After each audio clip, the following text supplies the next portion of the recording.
সন্তান প্রাপ্তি, চাকরি প্রাপ্তি, এই সকল কিছু এখান থেকে মা মনসা দেবী সকলের যে কামনা বাসনা সব পরিপূরণ করেছেন।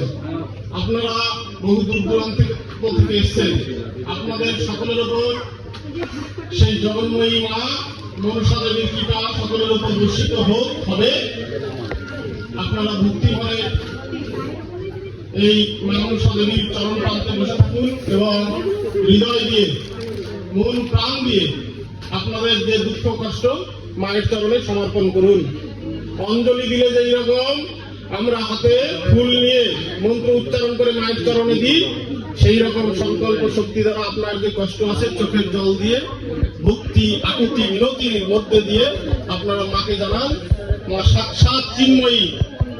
সেই চিন্ময়ী শক্তি আপনাদের সকলের মধ্যে দিয়ে এমন শক্তি প্রবাহিত হবে যা আপনাদের জীবন পরিবর্তন করবার জন্য আপনারা এসেছেন। আপনাদের জীবন অলৌকিক শক্তি।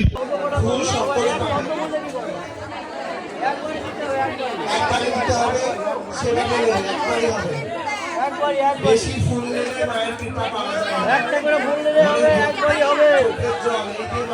একটা করে ফুল নিলে হবে, একটা করে।